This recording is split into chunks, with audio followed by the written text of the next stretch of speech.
우리가 예배를 드리고 그리고 우리가 신앙생활을 한다는 거는 굉장히 긴 시간이 요구되는 거예요. 제가 예전에 그 생활의 달인이란 프로 혹시 아세요? 거기 보면 뭐 우동의 달인, 뭐 거기 보면 무슨 뭐 고기의 달인, 냉면의 달인 이런 분들 나오는데 기억하시는 분들이 있을지 모르겠어요. 그 예전에 보면 그 독일로 한번 간 적이 있어요. 이 생활의 달인 팀이. 그래서 소세지 굽기의 달인 편을 했어요. 그래서 이 독일에 그 소세지 굽는 장인을 이렇게 나왔는데 그분이 했던 그 생활의 달인에 나왔던 인터뷰가 지금도 잊혀지지 않아요.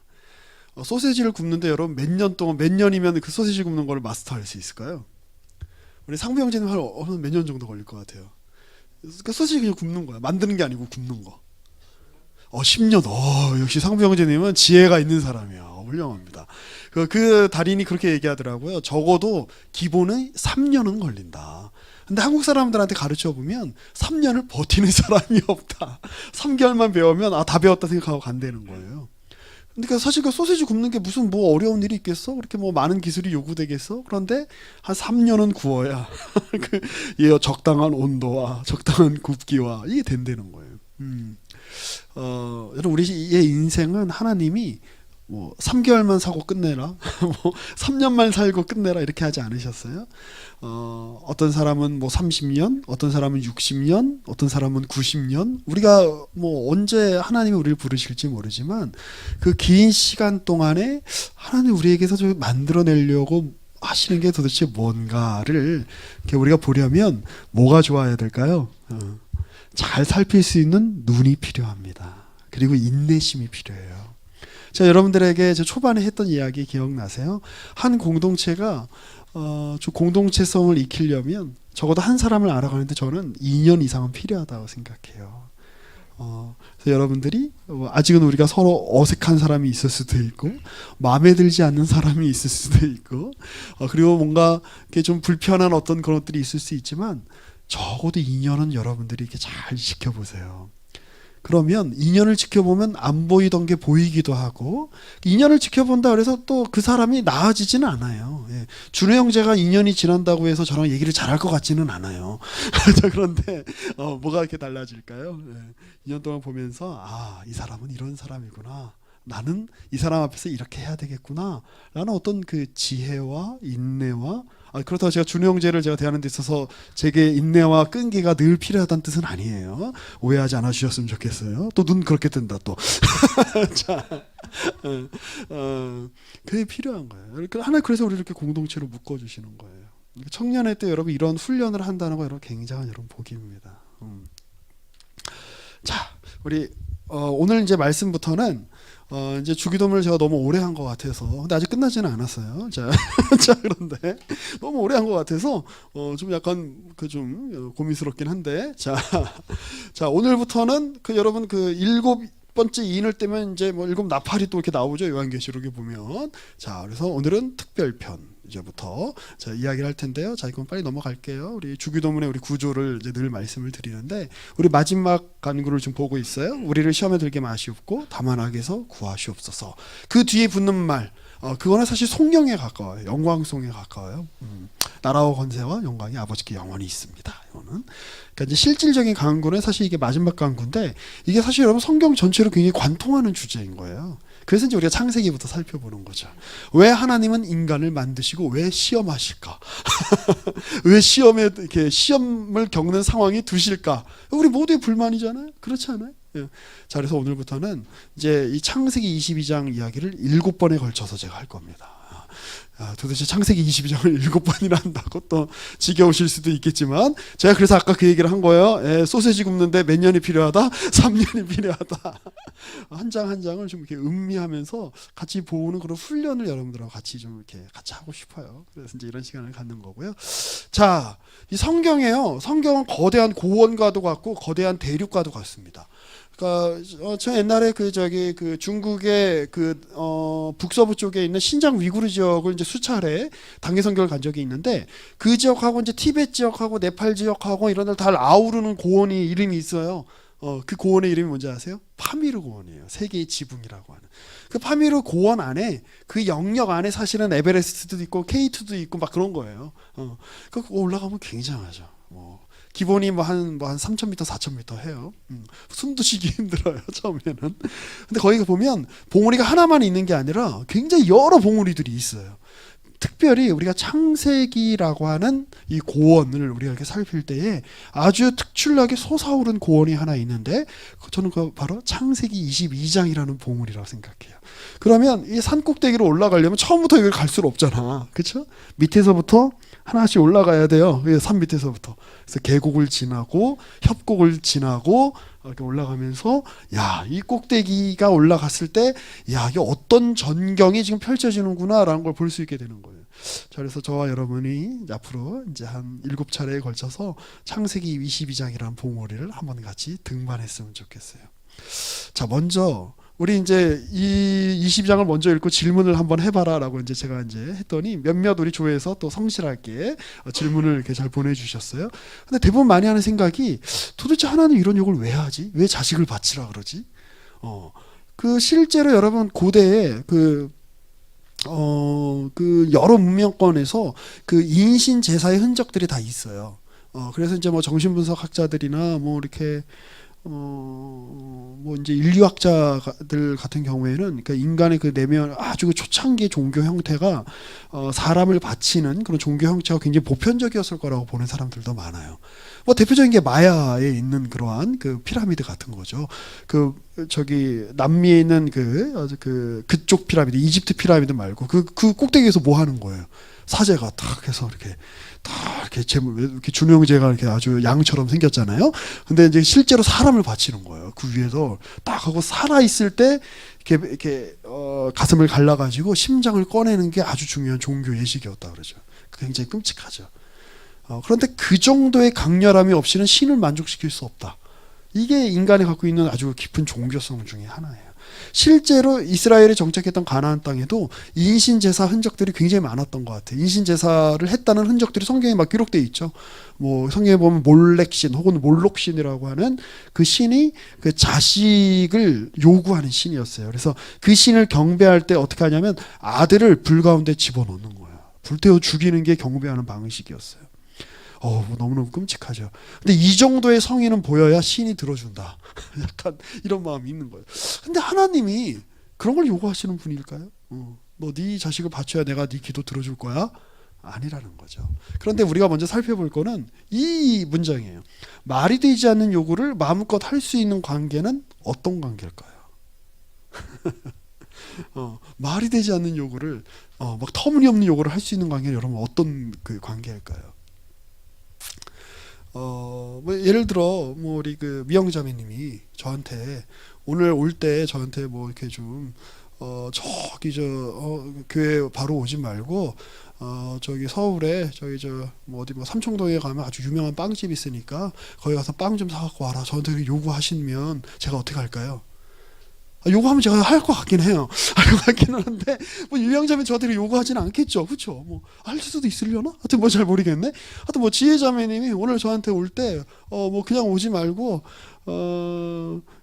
나 저기 날씨 춥고 힘드니까 나 와서 집에 와서 저기 태우고 가고 저기 뭐야 카시트 미리 좀 따뜻하게 이렇게 데펴놓고 그리고 나 탈 때 내가 추운 상태에서 내가 탈 수 있으니까 저기 스타벅스 들려가지고 뭐 이렇게 카페 라떼 근데 저기 우유는 말고 저기 오트밀로 해가지고 라떼 만들어가지고 이렇게 거기에다가 내가 단 거 좋아하니까 시럽을 딱 2.5스푼만 넣어가지고 이렇게 두 번 탕탕 싹 이렇게 해가지고 나한테 그걸 준비해가지고 날 데리러 와라라고 요구를 할 수도 있겠지. 그런데 요구를 할까요 안 할까요? 눈빛 보니까 할 것 같기도 하고 뭐 안 합니다. 그런데 저한테 그런 요구를 하는 사람이 있어요. 누굴까요? 아주 당당하게 돈도 한 푼 안 주면서 매일매일 그런 요구를 하는 사람이 있어요. 오늘 마치 이 자리에 없어서 제가 오늘 아주 내가 신나게 이야기할 수 있어요. 다행이에요. 오늘부터 저기 출애굽기 성경 공부 그 교사반 갔거든 지금. 당분간은 없으니까 내가 너무 마음이 편해 막 이런 예화를 들 때 제 아내입니다. 아내는 터무니없는 요구를 하죠. 아니 터무니없지 않아요. 하실 만한 요구인데 아내는 뭐 이렇게 표현을 잘해야 되는데 하여튼 요구를 하세요 하시면 제가 들어드려야죠. 네. 또 이런 요구를 이렇게 예를 들어 우리 상부 형제님이 목사님 오늘 저희 이제 만난 지 우리 이제 뭐 한 8개월도 9개월 넘어가는데 저 만나면 저 좀 안아주세요. 저 만나면 저를 좀 업어주세요. 그런 요구를 상부 형제가 할 수 있을까요 없을까요?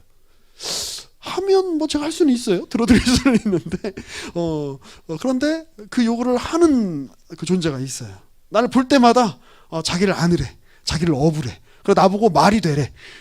그래서 제가 엎드려야 돼요. 굴욕적으로 엎드리고 그 위에 올라가고 맨날 저를 막 올라타고 거기서 막 점프하고 막 소파 위에서 뛰어가지고 제 배 위로 올라오고 이런 존재가 있어요. 누굴까요? 네, 제 자식들이죠. 특히 제 둘째 아들이 그러죠. 무슨 얘기죠? 보통으로 봤을 때는 저 요구를 할 수 있을까 싶은데 그 터무니없거나 굉장히 말이 안 되는 요구를 하는 관계는 어떤 관계다? 굉장히 친밀한 관계다. 그 친밀성이 먼저고 그 다음에 요구가 따라오는 거예요. 근데 아까 인신제사 풍습이 인류 세계에 보편적으로 있었던 것 같다라고 제가 말씀을 드렸는데 그건 좀 다르죠. 신과의 친밀함을 확보하기 위해서 먼저 자기 성의를 보이는 거예요. 그런데 성경의 경우는 달라요. 반대예요. 자, 그 얘기를 이제 해야 되는데 오늘 시간 안에 할 수 있을까? 자, 아무튼 자, 우리 오늘 이 말씀은 이제 이렇게 시작이 됩니다. 그 이후에 자, 그러면 이제 우리가 살펴봐야죠. 그 이후가 도대체 뭘까? 근데 제가 보기에 여기 창세기 22장 1절의 그 이후에는 단지 창세기 21장 뒷부분만을 의미하는 건 아니에요. 그 창세기 21장 뒷부분에는 이제 아브라함이 그 지역에 살던 왕 아비멜렉이라는 사람이랑 언약을 맺고 그 땅에 이제 비로소 정착하게 됐다. 브엘세바에 정착하게 됐다. 이 얘기를 하는 거예요. 그래서 이제 22장 사건이 끝난 다음에 브엘세바로 돌아가는 거예요. 누가 물어보더라고. 왜 브엘세바로 돌아가냐? 자기가 살던 데니까 그걸로 돌아간 거예요. 자, 제가 예를 들어서 뭐 수원에서 서울 갔는데 집이 제가 뭐 용인인데 서울 갔다가 일 보고 나면 어디로 돌아가야 되죠? 용인으로 돌아가야 되죠. 그래서 브엘세바로 돌아간 거예요. 근데 브엘세바의 이름의 뜻이 있는데 그건 나중에 말씀드릴게요. 한 7주 후에. 자, 그런데 주님이 말씀하시죠. 아브라함아, 그러니까 그가 이르되 내가 여기 있나이다. 야, 네가 사랑하는 독자 아들 이삭을 데리고 모리아 땅으로 가서 그 산에서 거기서 그를 번제로 드려라. 번제가 뭔지 아시죠? 불로 활활활활 다 불태워버리는 거예요. 무서운 이야기죠.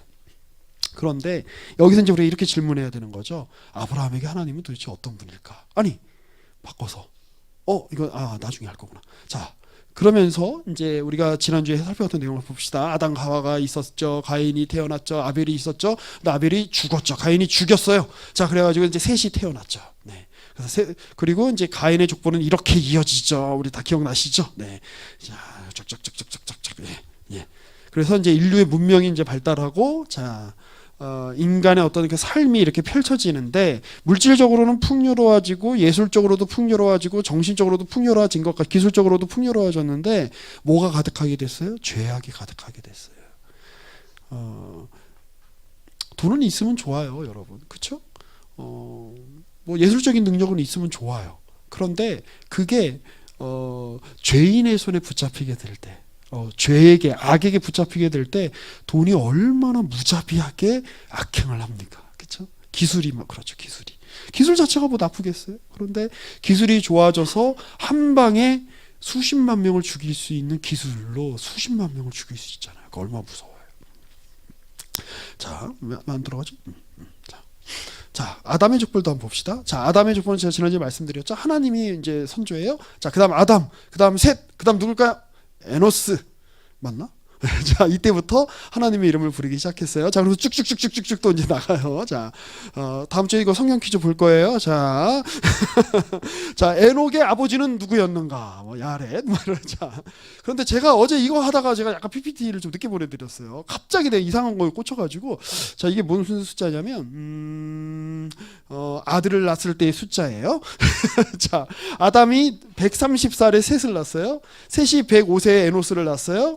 에노스가 90세에 게난을 낳았어요. 이런 식으로 제가 숫자를 이제 붙여본 거예요. 그러니까 물론 이제 실제로 이 중간에 누가 껴 있을 수도 있어. 실제 역사에서는 뭐 성경 역사는 이렇게 건너뛰는 경우가 많으니까. 그리고 이러한 인물들이나 이런 숫자들은 굉장히 상징적인 어떤 숫자일 수도 있어요. 근데 어쨌든 성경에 적혀 있으니까 한번 적어봤어요. 예, 쭉 이제 적어봤는데 제가 재밌는 사실을 이제 알게 됐어요. 그러니까 이제 요걸 가지고 아담이 태어났을 때부터 노아 때까지의 몇 년 흘렀는지를 한번 상정해 볼 수 있는 거죠. 여기 이 5장에 이제 5장이 구성하고 있는 실제 역사가 그랬는지 안 그랬는지는 뭐 중간에 건너뛰었는지는 잘 모르지만 자 그래서 그렇게 한번 재구성을 한번 해봤어요. 쭉쭉쭉쭉 자 노아까지 자 이거 쭉쭉쭉쭉 이제 아들을 낳았을 때 그 숫자예요. 자 아담이 셋을 낳았을 때가 130살이었어요. 그러니까 인간의 역사가 130년이 지난 거죠. 이해되세요? 네, 되시죠? 고마워요. 네, 자, 난 이해가 안 돼갖고 계속 개성기를 두들겼네요, 어제. 자, 그 다음에, 여기다가 이제 105를 더하면, 이제 셋이 에노스를 낳았을 때, 그러니까 에노스가 태어났을 때가 몇 년이라고 볼 수 있는 거예요? 아담이 탄생했을 때를 그냥 아담 0년이라고 친다면, 에노스가 태어났을 때는 235년이라고 칠 수 있는 거예요. 뭐 이런 식으로, 계속 쭉쭉쭉쭉 이제 생각을 해봤어요. 이거 괜히 어제 내가 이거 하느라고. 개고생했어요. 뭐 하여튼. 자, 그래서 노아가 태어났을 때는 아담이 태어났을 때부터 1056년 뒤라고 창세기 5장에 의하면 그렇게 구성을 할 수 있어요. 실제 그랬는지 어땠는지는 몰라. 하여튼 성경에 그렇게 적혀 있어요. 자, 그런데 이제 죽은 날짜를 제가 이제 적어볼게요. 아담이 930세에 죽어요. 이 당시 사람들은 왜 이렇게 오래 살았나요? 이런 질문이 있더라고요. 저도 잘 모르겠어요. 다시 천국 가면 물어보고 싶어요. 근데 유추를 한번 해볼 수 있죠. 하나님의 창조는 완벽하잖아요. 그러니까 하나님의 애초에 아담을 만드셨을 때 무언가 질병이 있거나 뭔가 우리가 사실 어떤 질병이 있는 게 사실 우리의 다 그 유전자 안에 DNA 안에 이게 다 그 있잖아요. 그런데 완벽한 상태로 만드셨기 때문에 원래 상태라면 죽음을 보지 않는 거죠. 그래서 오래 살지 않았을까 싶어요. 하여튼 뭐 저는 이제 그렇게 좀 추정을 하는데 이거는 뭐 생각하기 나름이죠. 아무튼 자, 근데 아담이 930세에 죽고 셋은 1042년에 죽어요. 그 얘기는 뭐냐면 라멕이 874년에 태어나잖아. 그러면 라멕이 태어났을 때까지만 해도 아담은 살아 있었다는 뜻이에요. 그러니까 아마 이 당시 사람들이 생각했을 거예요. 가인이 아벨을 죽였지만, 그러니까 사람이 사람을 죽여서 죽이는 살인은 해석이 죽는 일은 일어나지만 자연사 하는 거는 그리고 약속의 후손들은 안 죽고 계속 살 수 있는 거 아닌가? 약간 이런 기대도 있었을 것 같아요. 그런데 죽어버렸어 아담이. 그러니까 약간 라멕이 놀랬겠죠. 그러니까 라멕이 왜 자기 자식의 이름을 노아라고 지었을까? 안위하시다, 안심을 주시다, 평안을 주시다. 왜 이렇게 지었을까? 죽음을 경험하는 시대였기 때문에 그래요. 라멕의 시대가. 여기 라멕은 아까 그 가인의 후손 중에 가인의 7대손 중에 있는 그 라멕이죠? 안 넘어왔어요. 저 훌륭해요. 한나점님 좋습니다. 아니에요. 동명이인이에요. 자, 에노스도 1140년에 죽어요. 그 노아가 태어나기 전에 죽죠. 자, 게나는 1235년에 죽는데 노아가 태어난 다음에 죽어요. 그러니까 노아도 이제 게난 할아버지가 죽은 거를 이제 봤겠죠. 자, 마할랄레는 1290년에 죽고 야렛은 1357년에 죽어요. 자, 그런데 특이하게 아주 특이한 케이스가 있어요. 아담이 죽고 난 다음에 이게 몇 년이야? 한 57년 뒤에 에녹이라고 하는 이제 아담의 후손이 있는데 무드셀라의 아버지죠. 근데 이 에녹은 사라졌어. 갑자기 350년 동안 하나님과 동행하더니 하나님과 그냥 같이 사라졌어요. 그래서 아마 엘리야 같이 구름 타고 병거 타고 구름이 아니죠. 병거 타고 하늘로 올라갔을까? 아니면 행불자가 된 걸까? 잘 모르지만 어쨌든 하나님과 동행하다 사라졌어. 그래서 특이한 인물이야 이 에녹이. 자, 그리고 라멕은 언제 죽냐면 1651년에 죽어요. 그러니까 꽤 노아 나이도 이제 먹을 만큼 먹었을 때 이제 죽겠죠. 그런데 아주 재밌는 게 있어요. 이 무드셀라가 더 오래 살았어. 라멕의 아버지, 노아의 할아버지 무드셀라가. 자, 그런데 무드셀라는 그래서 성경에서 가장 오래 산 사람이에요. 969년인가를 살았거든. 자, 그런데 이 무드셀라가 죽은 해가 바로 이제 아담이 태어난 일 0년이라고 치면 1656년인데 그때는 노아가 600살이 되던 해였어요. 감이 잘 안 잡히죠. 뭐 이렇게 오래 살아. 자, 그런데 이때에 아주 끔찍한 일이 일어납니다. 뭘까요? 네, 창세기 7장 11절. 노아가 600세 되던 해에 그때 어떤 일이 일어났다고요? 그때 이제 대홍수의 그 재앙이 그때 일어난 거예요. 그러니까 무드셀라가 죽던 해에 바로 대홍수가 일어났다고 창세기의 5장과 6장과 7장의 맥락에 의하면 그렇게 이제 재구성해 볼 수 있는 거죠. 그게 굉장히 의미가 짙다라고 할 수 있죠. 그래서 그날 같은 해예요. 자, 무드셀라가 죽은 해에 그다음에 노아가 죽고 대홍수가 일어나요. 자, 근데 이런 상황에서 왜 하나님이 그렇게 하셨을까요? 여호와께서 사람의 죄악이 세상에 가득한가 그의 마음으로 생각하는 모든 계획의 악함을 보시고 마음에 근심하시고 내가 창조한 사람을 내가 지면에서 쓸어버릴 거다. 그런데 가축과 기는 것과 공중의 새 모든 생명을 내가 다 쓸어버릴 거다라고 주님이 한탄하시면서 그 결정을 하세요. 그러니까 이 상황은 뭐예요? 여러분, 창조가 이루어지기 전에 어떤 상태였는지 기억나세요? 땅은 흑암에 가득하고 혼돈하고, 근데 그 위에 하나님의 신이 수면 위를 운행하신다고 이렇게 되어 있잖아요. 다시 창조 이전으로 돌아가는 거예요. 그렇죠? 물로 가득하게 되는 거야, 이 세상이. 자, 그런데 하나님이, 그래서 이 성경을 읽다 보면 내가 오늘 이 주제를 이야기하고 싶어서 그래요. 성경은 재창조의 개념이 되게 많아요. 아주 중요한 개념이에요. 그러니까 뭐냐면 뭐라고 표현해야 되지? 그러니까 한번 창조를 해서 어그러졌어, 망가졌어. 그러면 저 같으면 그냥 내다버릴 것 같아요. 제가 하나님이라면 내다버리고 어디 딴 데 가서 다시 시작한다. 그런데 하나님 그렇게 안 하시고 망가진 상태에서 이거를 다시 하나님의 창조의 능력으로 그들을 회복하는 걸 통하여 하나님의 일하심을 보여주는 게 굉장히 성경의 아주 중요한 메시지예요. 여러분들 성경을 읽으실 때 그 모티프가 아주 이 중요한 그 모티프라는 걸 기억하시고 읽으셔야 돼요. 자, 그래서 태초에 하나님께서 아담과 하와를 만드셨듯이 노아를 선택하세요. 그리고 노아, 이걸 이제 창세기 6장 9절에 이렇게 되죠. 이것은 노아의 족본이라. 그는 아들을 낳았으니 셈과 함과 야벳이니라. 노아가 500살 되던 이후에 그 다음에 셈과 함과 야벳을 낳아요. 그럼 그건 뭐냐면 이미 노아는 이 세계가 100년, 120년 뒤에 이 세계가 다 뭐랄까 이렇게 사라지게 될 거라는 걸 미리 하나님의 예언으로 받은 사람이죠. 그런데 자식이 태어나는 거예요. 그럼 이건 뭐예요? 이 세계는 멸망해도 하나님이 이 자식들을 통하여 계속해서 인간의 역사를 이어가시리라고 하는 기대가 있는 거예요.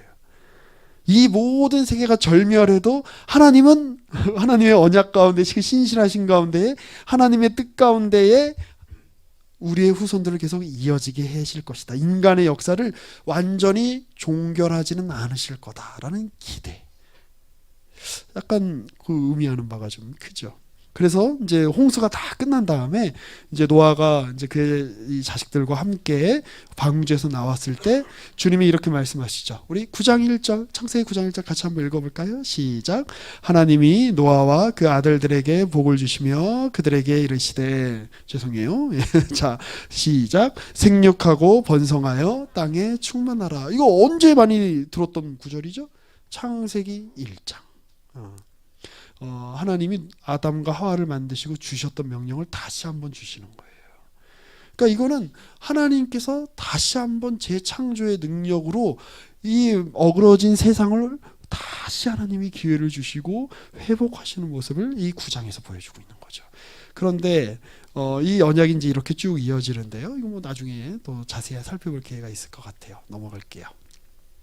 그래서 이제 노아의 이제 또 족보가 또 이제 시작이 됩니다. 노아를 통해서 셈, 함, 야벳 이렇게 하면서 이제 그 당시에 이 고대 세계의 이 후손들이 이제 쭉쭉 이제 퍼져 나가는데 문제가 있어요. 이 후손들이 점점 번져 나가면서 또 하나님을 경건하게 섬기는 게 아니라 뭘 짓죠? 어디 갔지? 예, 바벨을 지어요. 그러면서 또 이들이 멸망할 수 있는 그런 위기 상태에 빠지게 돼요. 그러니까 하나님이 오셔서 그들을 다 흩으시죠. 제가 질문을 좀 드리고 싶어요. 만약에 인간이 선악과를 따먹었어요. 따먹은 상태로 죽지 않게 됐다면 인간은 어떤 존재가 될까요? 선악과를 따먹었어. 그래서 하나님을 대적하는 존재가 됐어요. 그런데 그 인간이 죽지 않으면 영원히 하나님을 대적하는 존재가 되는 거죠. 바벨탑을 쌓았어요. 우리가 하나님처럼 될 거야.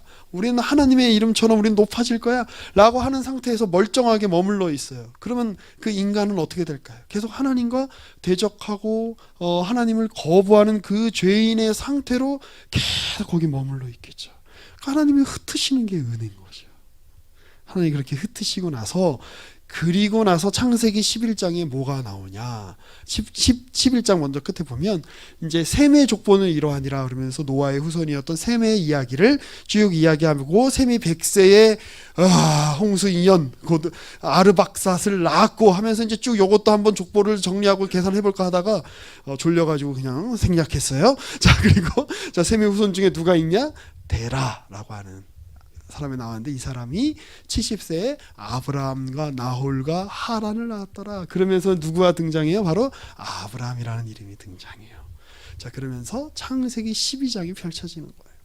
자, 그런데 이 창세기 12장은 우리가 너무너무 잘 아는 구절이죠. 여호와께서 아브라함에게 이르시되 너는 너의 고향과 친척과 아버지의 집을 떠나 내가 내게 보여줄 땅으로 가라. 2절 3절은 같이 한번 읽어볼까요? 시작.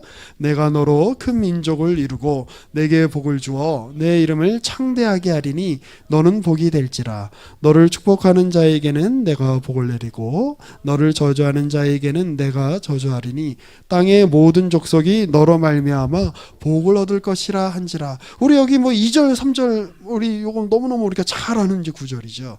그런데 이 창세기 12장 전에 이런 창조의 때부터 노아의 때부터 바벨탑이라고 하는 이러한 선 역사가 전제된 다음에 하나님이 아브라함을 부르는 거예요.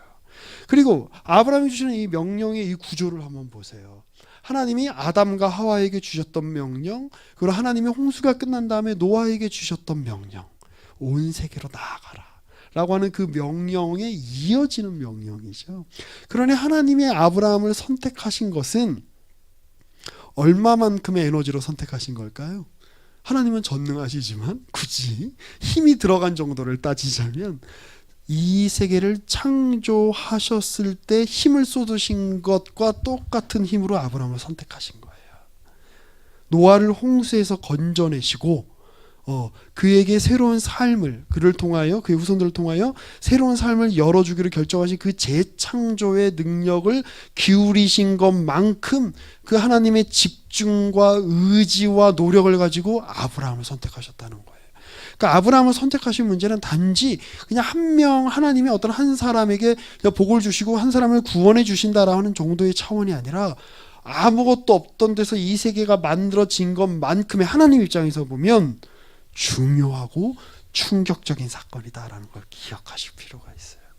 그러면 그렇게 선택을 받은 아브라함의 인생에 어떤 일이 펼쳐졌을까요? 하나님이 그런 창조의 능력을 가지고 아브라함을 선택하셨어.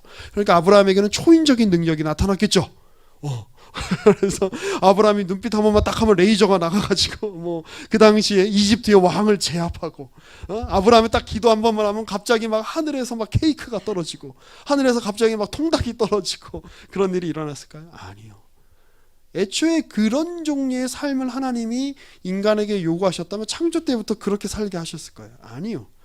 아브라함은 저와 여러분과 똑같은 일상, 이 삶.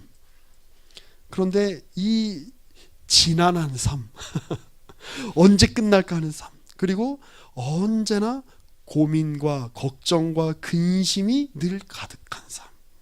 근데 여러분 그게 하나님이 하나님의 창조와 구원을 드러내는 조건이 된다는 거 아세요? 우리 가끔 기도하죠. 하나님 내게 지금 있는 이 어려움을 좀 극복할 수 있게 해주세요. 좀 면피하게 해주세요. 이거 좀 안 겪게 해주세요. 우리가 기도하고 싶은데 여러분 하나님이 여러분에게 어떤 상황을 허락해 주시면 여러분이 아무 불만이 없을까요? 근데 제가 제 나이 또래에 비해서 이 직업상 많은 종류의 사람들을 만나봤어요. 지난 20여 년 동안. 그래서 돈이 많은 사람도 만나보고 꽤 비교적 높은 권력에 있는 권력을 이렇게 획득한 분들도 만나보고 또 굉장히 어떻게 힘겹고 어려운 처지에 있는 분들도 많이 만나봤죠. 근데 인생의 문제라는 게 여러분 사람은 각각 다양한데 한 몇 가지로 추려진다는 거 아세요? 한번 공부 생각해 보세요. 여러분들 고민하는 거. 결국 사람이 고민하는 게 자기 진로와 건강의 문제거나, 그렇죠? 내 삶이 괜찮을까? 아니면 내가 갖고 있는 어떤 소유에 관한 문제이거나, 아니면 나와 함께하고 있는 사람들에 대해 때문에 발생하는 문제이거나, 다 이 범주 안에 들어서요. 돈이 많든 적든, 통장의 잔고가 뭐 아무것도 없든 마이너스든, 통장에 한 1조 원이 있든 다 거기에 묶여 있다는 거 아세요? 근데 여러분 거기가 하나님이 당신이 누구신지를 인간에게 보여주길 원하는 배경이 되고 조건이 된다는 거예요. 근심 없는 삶, 아무 책임도 지지 않는 삶, 아무 걱정도 없는 삶, 그런 삶은 존재하지 않아요. 그런 삶은, 만약에 그런 삶을 여러분들에게 줄 수 있다라고 이야기하면서 어떤 가치나 어떤 신앙을 제시한다면 그건 그거는 거의 100% 그거는 거짓말이에요. 자, 그런데 아브라함 삶에 무슨 일이 일어났는지 뭐 여러 일들이 있는데 제가 중요하게 생각하는 이제 일들이 이런 것들이에요. 아브라함이 애굽에 갔어요. 하나님의 복을 주시고 12장이 바로 나와요. 근데 아브라함의 부인이 너무 예쁘대요. 그래갖고 이 애굽의 왕이 이 아브라함의 부인을 뺏었어요. 그러니까 아브라함 망하게 됐어요. 그런데 하나님이 꿈에 바로에게 나타나셔서 야, 너 왜 얘를 건드려? 말하면서 막 재앙을 하세요. 그래서 겁나가지고 이 애굽의 왕이 이 저기 아브라함에게 부인도 돌려주고 부인만 돌려줬을 뿐만 아니라 온갖 물질도 다 줘요. 이상한 일이 일어났죠. 자, 그 다음에 멜기세덱이라고 하는 사람을 만나는데, 이제 이거는 이제 그 당시에 세계 대전이라고 할 수 있는 그런 전쟁통에 자기 조카 롯이 잡혀가니까 가서 이제 구출해 오다가 만난 사건. 망해야 되는데 망하지 않고 살아남은 사건을 말하는 거예요. 자, 그리고 이제 아브라함이 이제 아주 중요한 실수를 하나 하죠. 하나님이 내게 나를 통해서, 나와 사라를 통해서, 내 아내를 통해서 하나님께서 후손이 창대하게 하겠다고 하셨는데 아무리 지나도 애가 안 태어나. 그래서 사라의 여종인 하갈을 통해서 자식을 낳는데 그 자식의 이름이 이스마엘이에요. 그게 86세 때 일이에요. 하나님인데 그거에 대해서 아니다, 그 아들은 아니다라고 이야기하시죠. 그리고 99세가 돼서야, 86세가 됐으니까 뭐 한 13년이 지나서야 하나님이 아브라함에게 다시 언약을 주시고 그리고 할례를 받게 하세요. 할례를 받아서 언약의 백성이 된 게 아니라 언약을 주신 다음에 할례를 행하게 하시고 이때 아브라함의 이름이 아브라함으로 바뀌어요. 아비에서 열국의 아비로. 사라의 이름이 사레로, 이렇게 사레에서 사라로 바뀌어요. 자, 그리고 나서 아들을 약속받죠. 그리고 100세에 자식이 태어나는 거예요. 그러니까 이 아브라함은 자신의 인생 가운데 뭐 한 75세쯤 부름받았을까? 아무튼 100살이라고 하는 그 시간을 이렇게 쭉 살면서 하나님께서 자신의 삶에 함께 하시고 돌보셨다는 것을 이미 자신의 삶에서 일어난 일들을 통해, 경험을 통해 축적되어 있는 상황인 거예요. 아, 하나님은 내가 애굽과도 같은, 애굽의 왕과도 같은 권력자 앞에서도 내 삶이 망하지 않게 해주셨어. 하나님은 그 당시 전쟁통, 난리통에서도 나를 망하지 않게 해주시고 내게 복을 주시는 분이야. 하나님은 나의 실수에도 불구하고 나를 망하게 하지 않고 나를 인도해 주시는 분이야. 하나님은 내가 여태까지 했던 하나님의 실수에도 불구하고, 믿음 없음에도 불구하고 끊임없이 나에게 언약을 주시고 약속을 주시고 약속의 자손으로 하나님이 나를 인치시는 분이야. 그리고 나서 이삭이 태어났어요. 이삭의 이름이 뜻이 뭔지 아세요? 여러 번 말씀드렸는데 웃음이라는 뜻이에요. 원래 아브라함이 99세 때 하나님의 사자가 와서 네가 내년에 이제 자식을 낳을 거다 그러니까 그 저기 옛날에 다 텐트에 살았으니까 텐트 밖에 있던 사라가 어떻게 해요? 웃지. 아, 내가 나이가 지금 몇 살인데 어떻게 애를 낳아? 그러니까 하나님의 사자가 야, 너 웃었지? 안 웃었는데요? 내가 너 봤다? 웃었지? 그러니까 네 자식의 이름을 뭐라고 짓는다? 웃음이라고 짓는다. 이삭의 이름의 뜻은 웃음이에요. 그리고 실제로 1년 뒤에 아들 이삭이 태어났을 때 아브라함과 사라에게 웃음이 가득했겠죠. 그 일 후에예요. 오늘 그 창세기 22장의 그 일 후에는. 그리고 아브라함이 가나안 땅에 본격적으로 정착하게 돼요. 아비멜렉하고 협정을 맺으면서. 그 일 후에예요. 그제서야 하나님이 시험하시는 거예요. 그러면 아브라함은 어떤 존재일까요? 아까 제가 계속 말씀드리죠. 자신의 힘으로 생명을 이어갈 수 없는 존재예요. 왜냐하면 이미 창세기 11장에 전제가 있어, 조건이 있어. 아브라함의 아내였던 사레는 어떻게 한다? 임신할 수 없었던 여성인 거예요. 자식을 낳을 수 없는 이 조건이. 그런데 하나님의 뜻이 계속 이어지려면 계속 성경에 나오잖아. 아담은 누구를 낳고 누구를 낳고 누구를 낳고 누구를 낳고, 노아는 누구를 낳고 누구를 낳고 누구를 낳고, 이렇게 하면서 어떤 생명의 역사가 쭉쭉 이어가는 게 어떤 하나님이 인간에게 허락해 주신 자연스러운 인과 법칙인데, 지금 그 인과 법칙에 따르면 아브라함은 복받은 사람이 아닌 거예요. 그냥 자신의 때에 그냥 자신의 때가 끊겨져야 되는 사람인 거예요. 자신의 생명을 더 이어갈 수 없는 존재인 거예요. 근데 이 성경이 이 불임의 주제, 그리고 이름을 바꾼다라고 하는 이 주제가 바로 얼마나 중요한 주제인가.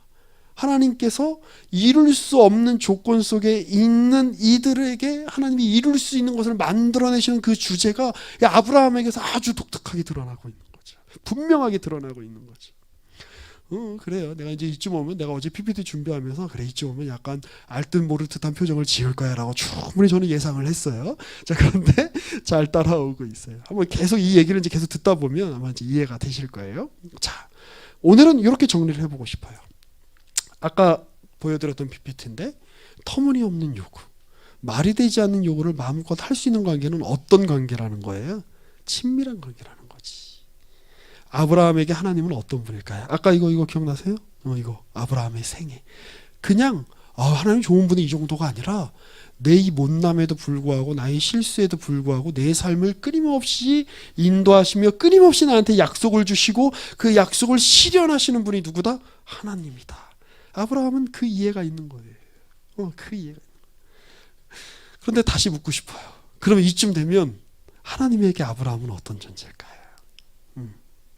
하나님은 아브라함을 향한 얼마나 큰 기대가 있을까요? 왜? 아브라함을 선택하신 일이 뭐를 지금 지나와서 선택한 거예요?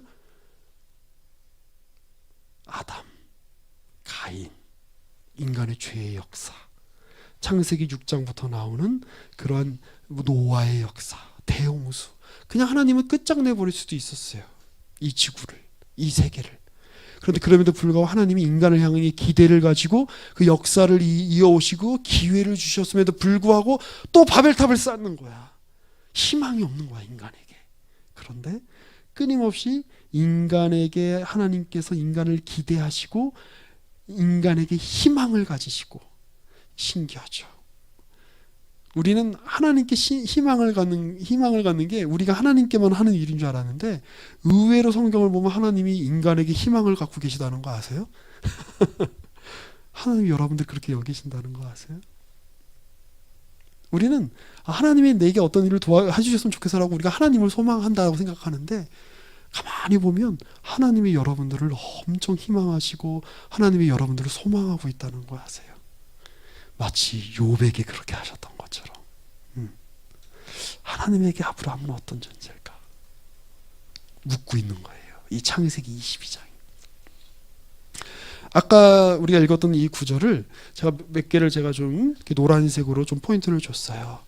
여러분, 얼마나 친밀한 관계가 이렇게 드러나고 있어요.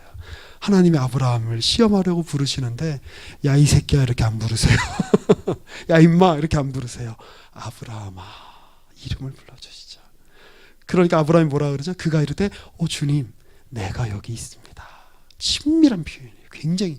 그러니까 이미 이때쯤 되면 아브라함과 하나님은 굉장히 어떤 그 친밀함이 형성이 된 거예요. 아브라함의 인생 전체를 통해서. 그런데 주님이 충격적인 이야기를 하죠. 네 사랑하는 독자 이삭을 아브라함이 얼마나 사랑하는지 하나님이 알아요.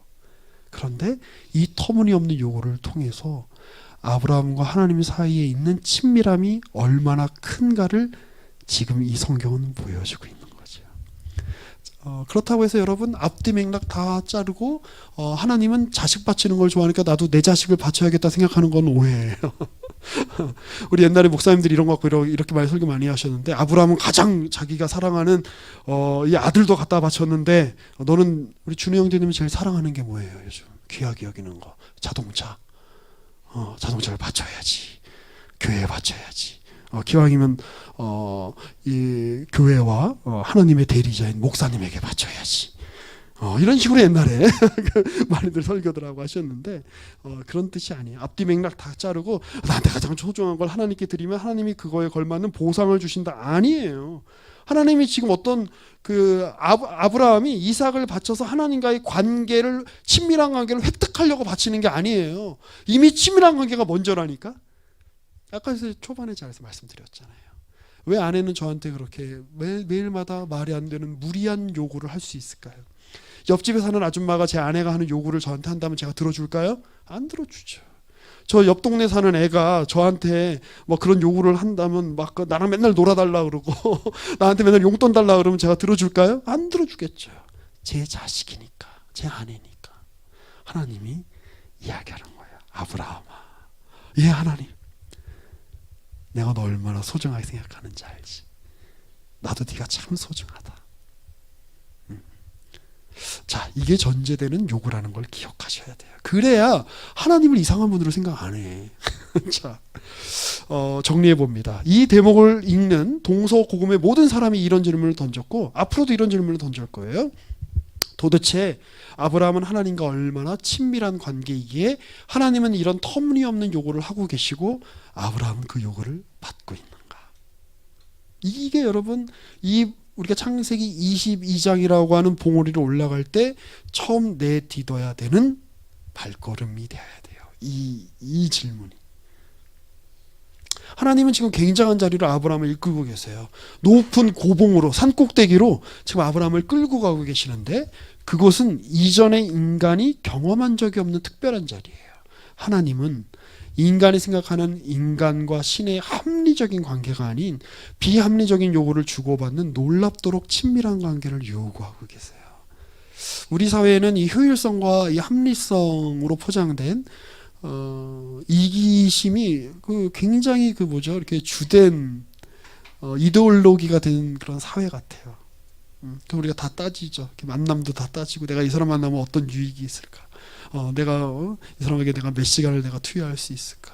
근데 여러분 참된 관계는 그런 걸 넘어서요. 이 이야기는 다음 주에 좀 더 자세히 해드릴 수 있을 것 같아요. 자, 아무튼 하나님은 우리도 그런 자리를 이끌고 계세요. 아브라함이 통과했던 그 여정을 거쳐서 평범한 게 최고의 가치에 불과한 그 이상도 그 이하도 아닌 그냥 평지에서의 삶. 그냥 평지를 누리는 그냥 필부 평범하면 난 그냥 최고야. 난 그냥 근심 별로 없었으면 좋겠고 그냥 적당히 살다가 그냥 적당히 가면 그냥 그만이야 라고 하는 정도로 하나님 여러분들 안 내버려 두신다니까요. 응? 우리의 소원 아니에요. 그렇죠? 적당히 살다가 적당히 가게 해주세요. 하나님 너무 고민도 하지 말게 하시고 너무 괴롭지도 말게 하시고 하나님 나 그렇게 못하겠다. 내가 그러려고 내가 너를 이 땅에 만들었는지 아느냐. 내가 그러려고 내가 너를 내가 너를 그렇게 불렀는 줄 아느냐. 그런 수준을 뛰어넘어서 산을 오르라고 우리에게 명령하고 계세요. 거기에 구원의 신비가 있어요. 신앙의 신비가 바로 거기에 있습니다.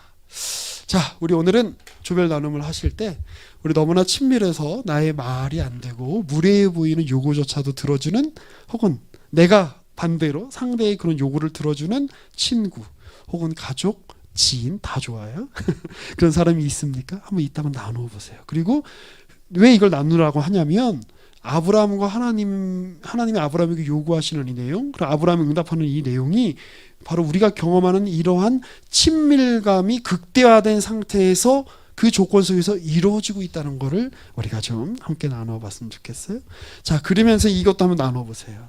혹시 하나님이 여러분에게 말이 안 되는 요구를 하고 있다고 느껴지실 때가 있으세요? 저는 많았어요. 난 기본적으로 내가 이렇게 태어난 것 자체가 말이 안 된다고 생각했어. 이렇게 이 조건 속에 있는 게 말이 안 된다고 생각했어. 그런데 조금 너무 제가 정답을 말씀드리는 것 같습니다만 바로 그 자리, 말이 안 되는 걸 요구받는 그 자리가 바로 높은 산으로 가자. 내가 더 멋진 걸 너에게 보여줄게. 너 더 나아질 수 있잖아. 네가 지금 있는 자리에서 나와 함께 저 봉우리로 올라가자 라고 말씀하시는 하나님의 구체적인 구원의 손길, 하나님의 구체적인 일하심이 우리 가운데 펼쳐지고 있는 바로 그때다라는 것이에요. 오늘 이 말씀을 가지고 이렇게 여러분들에게 좀 권면하고 위로를 드리고 싶어요. 혹시 여러분의 삶이 지금 너무 나에게 말이 되지 않는 것들이 내 삶에 펼쳐지게 된다라는 생각이 들 때가 있죠. 내 삶이 내가 생각할 수 있는 그냥 합리적인 범위 안에서만 내게 어떤 일들이 일어났으면 좋겠어요. 그렇죠? 내가 그냥 생각할 수 있는 범위 안에서, 내가 감당할 수 있는 범위 안에서.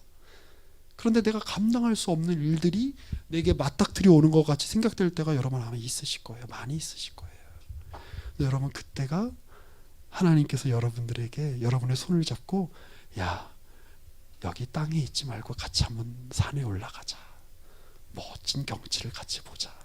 내가 너한테 그 경치를 보여주고 싶어라고 하며 우리를 끌고 가시는 하나님의 손길이 임하는 시간이다라는 걸 여러분 기억하셨으면 좋겠어요. 현우 형제님 오늘 어떻게, 현우 형제님이 근데 어디 갔지? 아, 저기 있군요. 예. 오늘 어떻게 그 찬양을 어떻게 딱 이렇게 또 선곡을 또 하셨어요. 네. 우리 오늘 마지막에 불렀던 찬양 우리 같이 한번 할까요? 주가 보이신 생명에게. 우리 한번 같이 부르고 기도하고 마무리하겠습니다.